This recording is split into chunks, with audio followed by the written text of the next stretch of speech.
Bonjour à tous et ravi de vous retrouver. Aujourd'hui dans la catégorie mystère, un abonné m'a demandé si je pouvais faire un tirage sur la construction des pyramides. Et finalement, je vais prendre les runes pour le faire.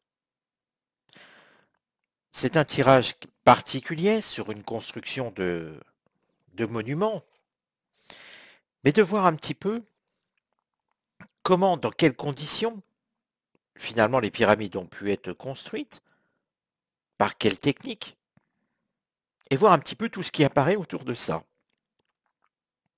C'est quelque chose de particulier. Je n'avais pas pensé au départ à le faire avec les runes, mais au dernier moment, il m'a semblé plus judicieux pour obtenir les informations auxquelles nous avons droit, vous avez le droit. Alors déjà, le centre de ce tirage est ici. C'est la symbolique de ce qui se fait, de ce qui est le centre de la question. Et la question va être formulée ainsi aux runes. Comment ont pu être construites les pyramides égyptiennes?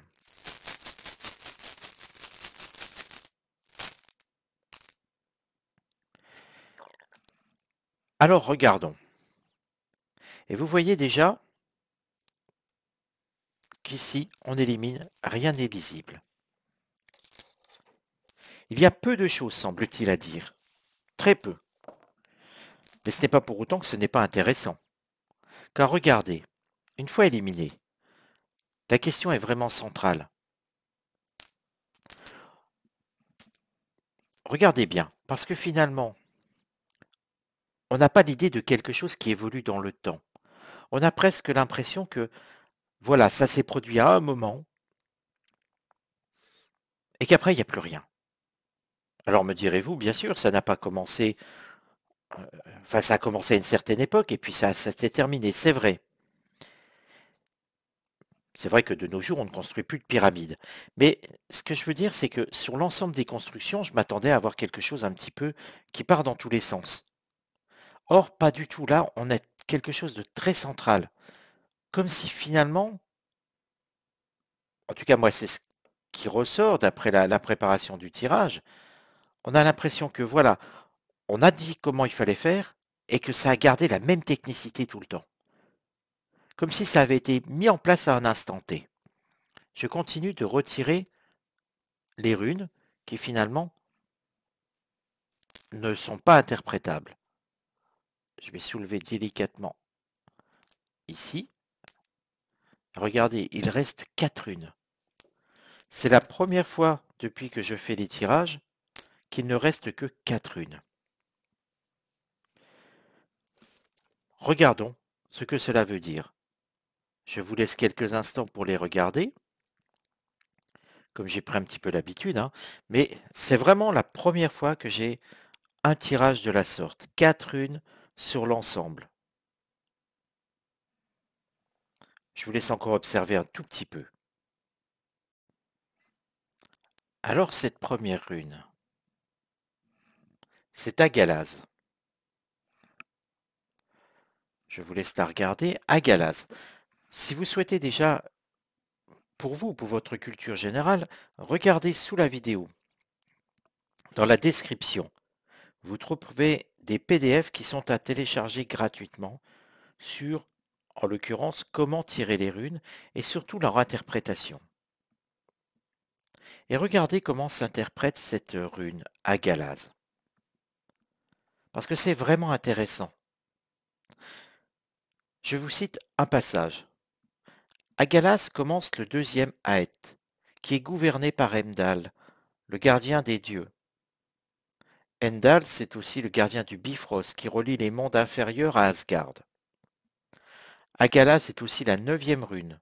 Elle représente donc le nombre sacré par excellence des anciens Norrois.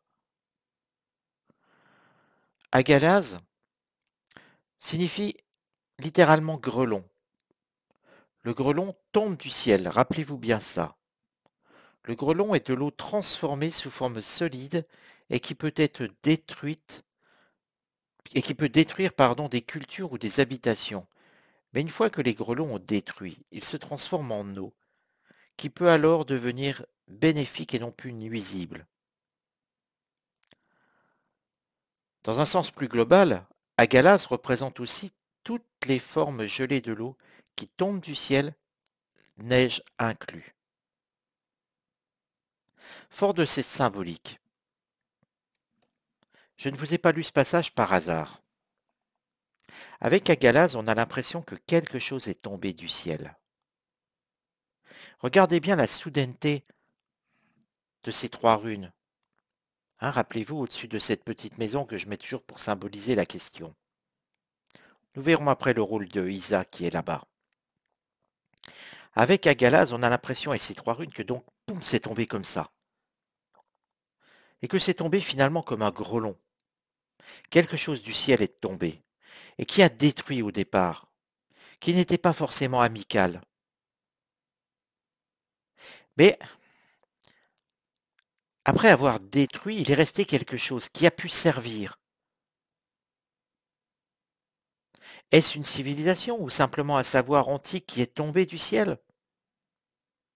Mais n'oubliez pas non plus cette idée de Heimdall.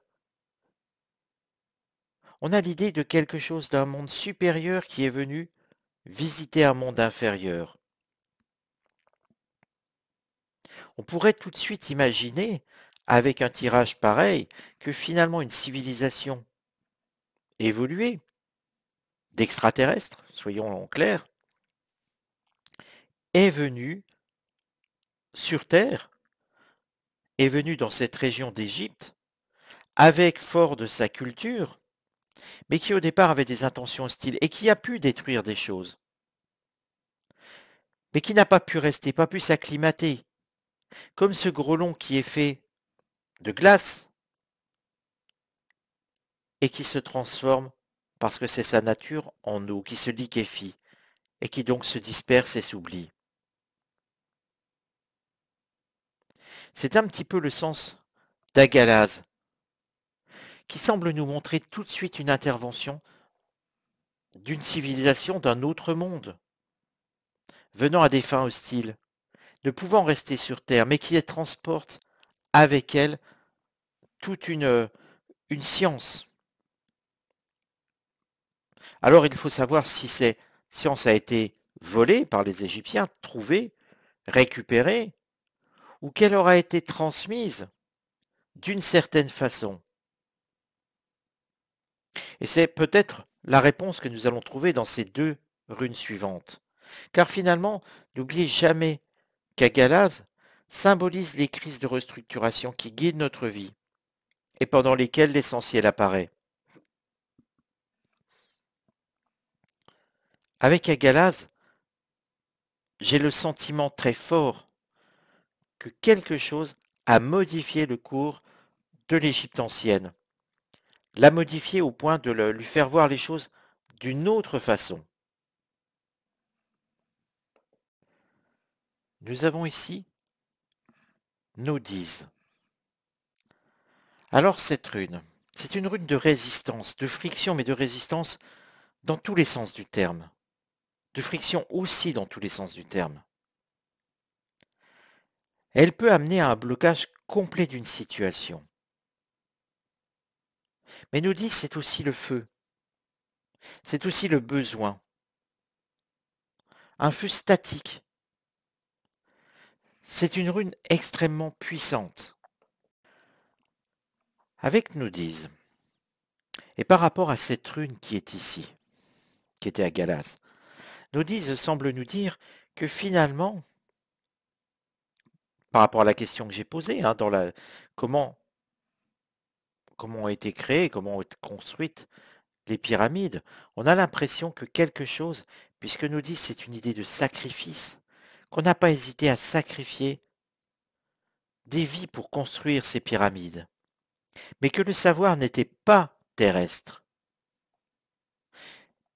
et qu'il semble que ce premier mausolée qui était construit, cette première pyramide, l'ait été dans un autre but que de mettre un pharaon.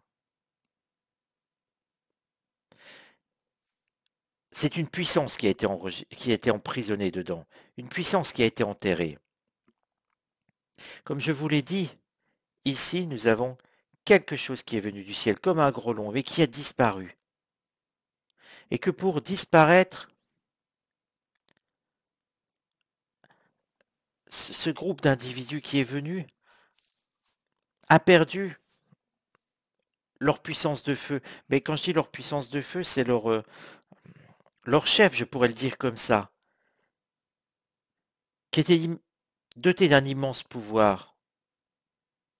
Et que ils ont voulu sacrifier les Égyptiens qui étaient sur place pour construire cet édifice. Mais faisant ainsi, ils leur ont appris comment faire aussi.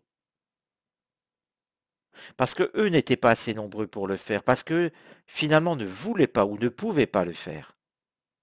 Mais ils ont préféré sacrifier la vie des Égyptiens pour arriver à construire cet édifice. Faisant ainsi, les Égyptiens ont acquis le savoir pour construire les pyramides. Et dans leur symbolique, puisque ces étrangers venus du ciel avaient mis au sein de cette pyramide leur chef suprême, ces Égyptiens donc sont partis du principe que finalement Pharaon devait être mis lui aussi au sein de ces pyramides. Et petit à petit, la pyramide est devenue le lieu où Pharaon devait reposer, comme le chef suprême de cette civilisation. C'est par un accident qu'ils sont venus sur Terre. Ils avaient des intentions hostiles, certes, mais c'est aussi par accident, ils n'ont pas pu repartir à temps pour se préserver. Et se transformant, se liquéfiant, et dans l'imagerie réelle, concrète, mourant petit à petit, se sentant mourants, ils n'ont pas non plus arrivé à construire les pyramides. Ils ont donc sacrifié des vies humaines, des vies égyptiennes, pour honorer leur chef suprême, pour le mettre à l'intérieur, l'enfermer, selon leurs croyances à eux. Et les Égyptiens, apprenant comment construire ces pyramides, ont adapté à leur façon le fait d'enfermer leur chef suprême, leur pharaon, à l'intérieur de ces pyramides. Et vous voyez avec Phéu. Phéu, c'est le commencement. Phéu, c'est l'idée d'une force, d'une santé, d'une prospérité, d'un commencement, d'un début. C'est bien là que commence le début des pyramides, sur quelque chose qui est venu du ciel, sur une civilisation qui est tombée du ciel, qui a appris malgré elle aux Égyptiens à construire les pyramides. Ce n'était pas leur but de les apprendre, mais en les utilisant pour le faire, forcément les Égyptiens ont compris comment faire des pyramides. Et quelque part se sont appropriés ce savoir, et en même temps, cette forme de reconnaissance pour leur pharaon, de faire une pyramide pour l'enterrer au cœur de cette pyramide, comme cette toute première pyramide qui a été construite dans ce but. C'est ainsi que sont nées les pyramides. La main-d'œuvre était humaine, mais la technologie, le savoir-faire n'est pas humain. Mais que fort de tout ce qu'ils avaient appris, de toutes les techniques qu'ils avaient appris, les anciens Égyptiens sont arrivés à refaire, sans l'aide de ces personnes tombées du ciel, de nouvelles pyramides. Et finalement, se sont, accaparés la croyance pour mettre Pharaon au milieu des pyramides.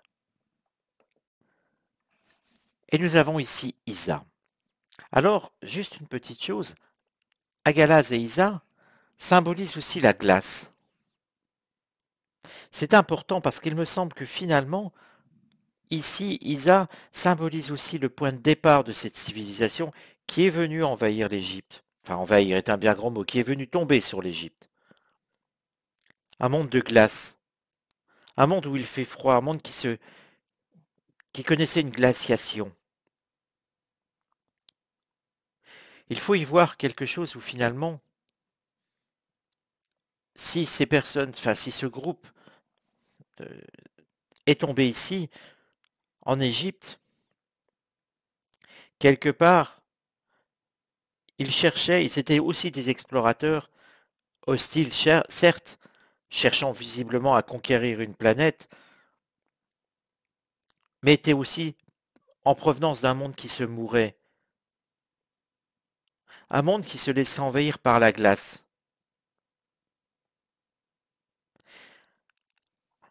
C'est pour ça que Isa est loin. C'est le symbole du point de départ où tout a commencé.